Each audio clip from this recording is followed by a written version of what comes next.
So hello guys, it's me Ayush और मैं तुम सभी का वेलकम करता हूं चैनल के एक और ब्रांड न्यू वीडियो में। और आज से हम लोग स्टार्ट करने जा रहे हैं वाइकिंग्स के सीजन 3 को। हम लोग इसके प्रीवियस सीजन्स और एपिसोड्स का एक्सप्लेनेशन ऑलरेडी कर चुके हैं, जो कि आप लोगों को हमारे चैनल पे मिल जाएगा। अगर आप लोगों ने उन वीडियोस को नहीं देखा है तो जाके जरूर से देख लो। And now without wasting any more time, let's get on to the explanation. So पिछले सीजन में हमने देखा था कि किंग हॉरिक रैग्नार और उसकी फैमिली को काफी चालाकी से मरवाने का ट्राई करते हैं, मगर जब वो रैग्नार के पास पहुंचते हैं तब उन्हें मालूम पड़ता है कि ये सब स्टार्टिंग से रैग्नार का ही प्लान था। जिसके बाद वो खुद किंग हॉरिक को मार के उनकी जगह ले लेता है, राजा बन जाता है। अब सीजन 3 का एपिसोड फर्स्ट चालू होता है। हम देखते हैं कि स्कैंडिनेविया में ठंड का मौसम आ गया होता है। लगातार ढोंगी बाबा के पास जाके उनसे पूछती है कि क्या अब वो फिर से कभी माँ बन पाएगी, जिसपे ढोंगी बाबा जवाब देते हैं कि नहीं। फिर लगातार ढोंगी बाबा से अपने फ्यूचर के बारे में पूछती है, जिसपे ढोंगी बाबा जवाब देते हैं कि वो लगातार के आसपास किसी धोखेबाज को देख पा रहे हैं, यानी कि लगातार को कोई धोखा देने वाला है, जिसकी वजह से लगातार को सावधान रह के चलना चाहिए। लगातार फिर ढोंगी बाबा से पूछती है कि वो कैसे मरेगी, जिसपे ढोंगी बाबा जवाब देते हैं कि वो लगातार को ये बात नहीं बता सकते।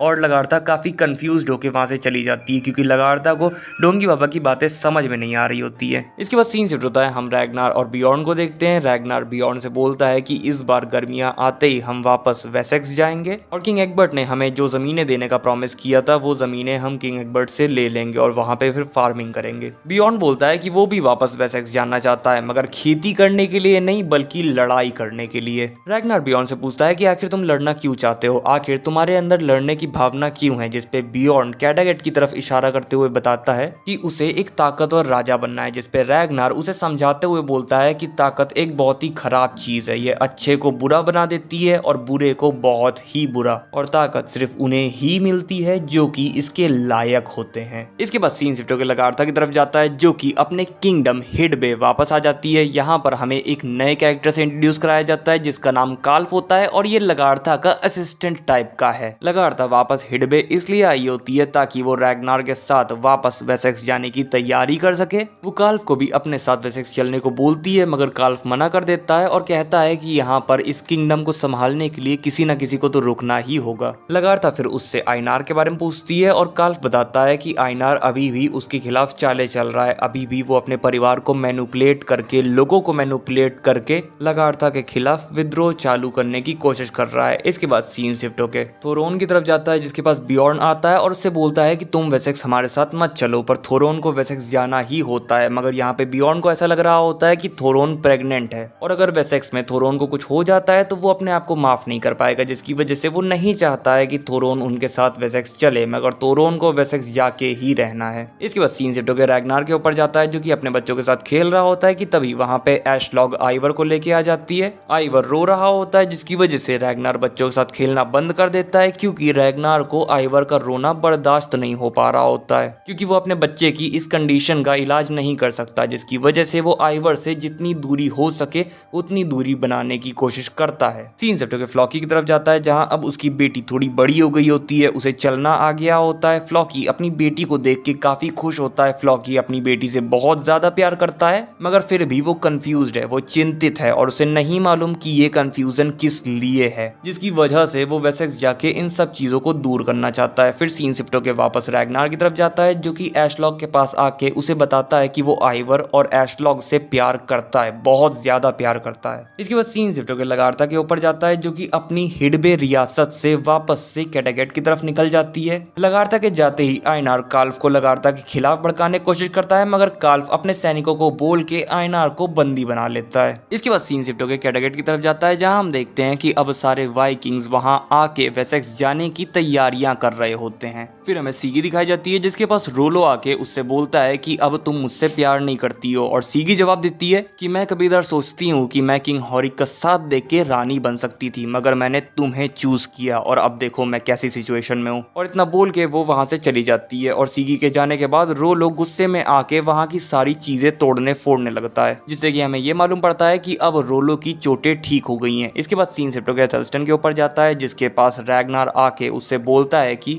मैं जानता हूँ कि तुम इसलिए परेशान हो क्योंकि तुम डिसाइड नहीं कर पा रहे हो कि कौन से गॉड रियल हैं और तुम्हें किन की पूजा करनी चाहिए। चिंता मत करो, मैं भी कुछ ऐसी ही समस्या से गुजर रहा हूँ। इसके बाद रैग्नार एथेल्स्टन से बोलता है कि तुम भी हमारे साथ वेसेक्स चलो, क्योंकि तुम वेसेक्स की सभ्यता और हमारी सभ्यता दोनों के बारे में ही बहुत कुछ जानते हो, जिससे कि तुम यहाँ के और वहाँ के दोनों के रिलेशनशिप्स को बेटर करने में मदद कर पाओगे।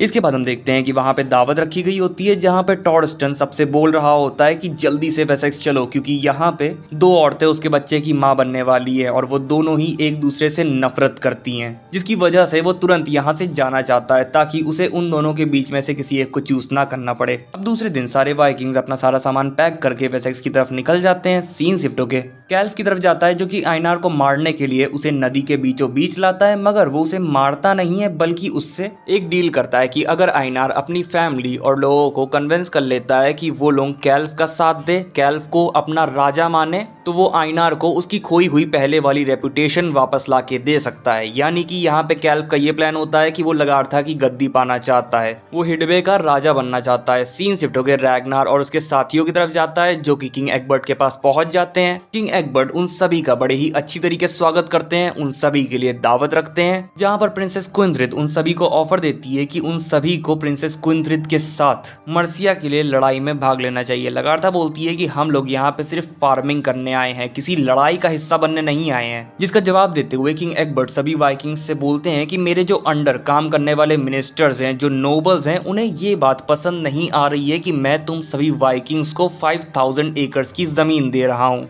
वो सब तुम वाइकिंग्स लोगों पर ट्रस्ट नहीं करते हैं, मगर अगर तुम लोग मर्सिया के खिलाफ लड़ाई में हम लोगों का साथ देते हो तो वो लोग तुम्हारे ऊपर भरोसा करना सीख जाएंगे। किंग एग्बर्ट की बात सुन के रैगनार बोलता है कि हमारे बीच में ऐसा कोई सौदा तो नहीं हुआ था कि हम लोगों को आपकी तरफ से लड़ना ही पड़ेगा, मगर हमारी इस फ्रेंडशिप को और आगे बढ़ाने के लिए मैं आपकी साइड से लड़ने को तैयार हूँ, मगर मैं बाकी वाइकिंग्स के लिए नहीं बोल सकता। अगर वो लोग आपके साइड से लड़ना चाहते हैं तो आपके साइड से लड़ेंगे, अगर नहीं लड़ना चाहते हैं तो नहीं लड़ेंगे। ये टोटली उनका डिसीजन है। जिसके बाद सारे वाइकिंग्स से पूछा जाता है कि क्या वो प्रिंसेस क्विंथ्रिड और किंग एग्बर्ट की साइड से मर्सिया के थ्रोन के लिए लड़ेंगे, जिसपे सारे वाइकिंग्स हाँ बोल देते हैं, मगर लगार्था कुछ बोल पाती कि उससे पहले ही किंग एग्बर्ट बोल देते हैं कि नहीं, आपको यहीं पे रुक के फार्मिंग करनी चाहिए। साथ ही साथ किंग एग्बर्ट एथेल्स्टन को भी यहीं वेसेक्स में रुकने को बोलते हैं, क्योंकि एथेल्स्टन वेसेक्स की लैंग्वेज भी जानता है और वाइकिंग्स वालों की भी भाषा जानता है, और रैगनार भी एथेल्स्टन को यहाँ रुकने की परमिशन दे देता है। इसके बाद नेक्स्ट सीन में हम देखते हैं कि किंग एग्बर्ट और एथेल्स्टन उसी रूम में मिलते हैं जिस रूम में एथेल्स्टन अपने रोमन साम्राज्य वाला काम करता था। किंग एग्बर्ट एथेल्स्टन से बोलते हैं कि उन्होंने एथेल्स्टन को काफी मिस किया था। साथ ही साथ किंग एग्बर्ट एथेल्स्टन को उसके जीसस क्राइस्ट वाला लॉकेट उसे वापस कर देते हैं। इसके बाद सीन शिफ्ट होता है और हम देखते हैं कि आधे वाइकिंग्स मर्सिया जाने की तैयारी कर रहे होते हैं और आधे वाइकिंग्स फार्मिंग करने के लिए जाने की तैयारी कर रहे होते हैं। वहाँ पे एथेल्स्टन भी अपनी तैयारियां कर रहा होता है कि तभी प्रिंसेस जूडिथ एथेल्स्टन के पास आती हैं और एथेल्स्टन के हाथों पे क्रूसिफिकेशन वाले निशानों को देखने लगती हैं। बेसिकली यहाँ पे प्रिंसेस जूडिथ क्रूसिफिकेशन में इंटरेस्टेड होती हैं कि आखिर एथेल्स्टन का क्रूसिफिकेशन था तो था कैसा। फिर वहाँ पे एथेलवुल्फ आ जाता है तो प्रिंसेस जूडिथ रुक जाती है और एथेलवुल्फ प्रिंसेस जूडिथ के पास आके उनसे बोलता है कि हमारे बच्चे का ख्याल रखना और जब तक मैं नहीं आऊँ तब तक मेरा इंतजार करना। सीन शिफ्ट होकर बियॉन्ड की तरफ जाता है जो कि थोरोन को रोकने की कोशिश करता है कि थोरोन उनके साथ मर्सिया की लड़ाई में ना चले,